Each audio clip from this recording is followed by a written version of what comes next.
Hi everyone, আসসালামু আলাইকুম। SB কিচেনে সবাইকে স্বাগত। আজকে আমি খুবই মজাদার একটা চিড়া ভাজার রেসিপি নিয়ে হাজির হলাম। এই চিড়া ভাজাটা আপনারা যে কোনো সময় চায়ের সাথেও পরিবেশন করতে পারবেন। নিজেরা বাসা খাওয়ার জন্য তৈরি করে একবার কষ্ট করে তৈরি করে রেখে দিলে অনেক দিন পর্যন্ত রেখে খাওয়া যায় এই চিড়া ভাজাটা। ভাজার জন্য আমি প্রথমে এখানে একটা বাটি নিয়ে নিয়েছি।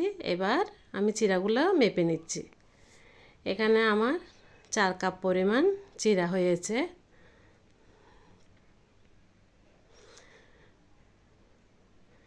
আমি এখানে 4 কাপ পরিমাণ চিড়া নিয়ে নিলাম। 4 কাপ থেকে সামান্য কম। এই চিড়াগুলো আমি প্রথমে ভালোভাবে পরিষ্কার করে ঝেড়ে একদম পরিষ্কার করে বেছে নিয়েছি। এবার আমি চিড়াটা ভেজে নিব। চুলার মধ্যে আসার সাথে সাথে কিন্তু আমার কারেন্টটা কিন্তু চলে যায়, সেজন্য একটু অন্ধকার হয়ে আসছে।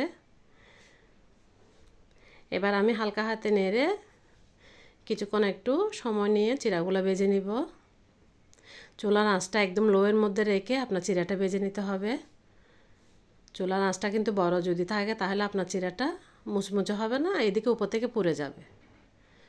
সেজন্য একটু 5-6 মিনিট সময় নিয়ে আপনাকে চুলার আঁচটা একদম ছোটো করে নিয়ে ভাজতে হবে। প্রথমে আমার অর্ধেক পরিমাণ চিড়া ভাজা হয়ে গেছে। তারপর এগুলো কিছুক্ষণ পর আমি ভেজে নিয়েছি। সবগুলা চিড়া ভাজার পর এবার আমি আবারও আরেকবার চেলে নিচ্ছি।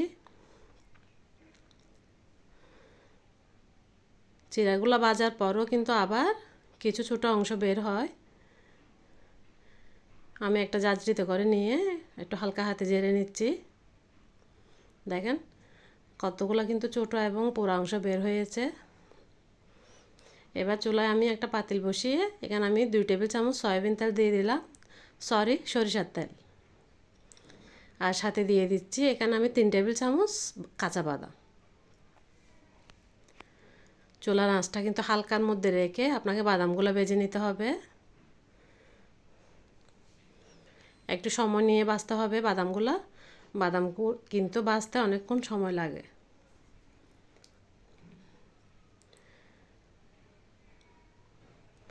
আমি হালকা হাতে কিছুক্ষণ পর এসে কিন্তু নেড়ে দিচ্ছি।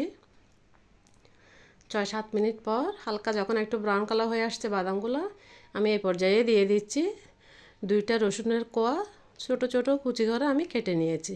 আর সাথে দিয়ে দিচ্ছি একটা বড় আকারের পেঁয়াজটাও আমি ছোটো ছোটো কুচি করে নিয়েছি।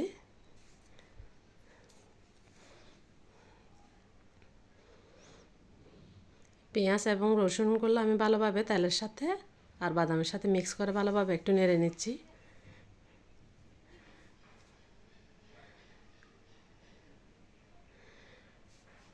কিছুক্ষণ নাড়তে নাড়তে যখন হালকা একটু নরম হয়ে আসবে পেঁয়াজগুলা,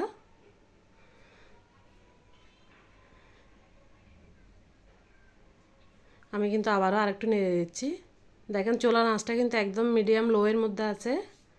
এ পর্যায়ে হালকা হাতে একটু নাড়ার পর দেখেন যখন একটু নরম হয়ে আসছে পেঁয়াজগুলো, এই পর্যায়ে আমি এখানে 2টা শুকনো মরিচ ছোটো ছোটো কুচি করে কেটে নিয়েছি। এগুলো তেলের মধ্যে দিয়ে এগুলো একটু আবার হালকা হাতে নেড়ে দিচ্ছি। আপনারা চাইলে মরিচ আরও একটু বেশি করে দিতে পারবেন। কিছুক্ষণ নাড়াচাড়া করার পর দেখেন পেঁয়াজগুলো একটু ব্রাউন কালার হয়ে আসতেছে। এই পর্যায়ে আমি চিড়া ভাজাগুলো দিয়ে দিচ্ছি।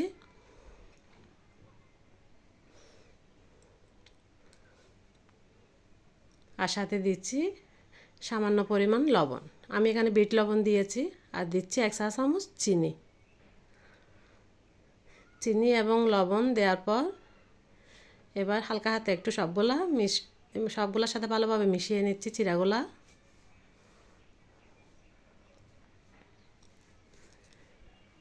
এই চিড়া ভাজার রেসিপিটা কিন্তু আপনাকে সময় হাতে নিয়ে করতে হবে। 15-20 মিনিটের মতো সময় লাগবে। কিছুক্ষণ ভাজার পর এই পর্যায়ে আমি দিয়ে দিচ্ছি ধনেপাতা কুচি আর দিয়ে দিচ্ছি 1/2 চা চামচ ঘি।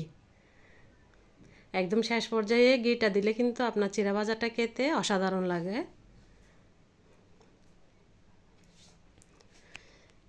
ঘিগুলো দেওয়ার পর এবার আমি সবগুলা চিড়ার সাথে ভালোভাবে মিশিয়ে নিচ্ছি।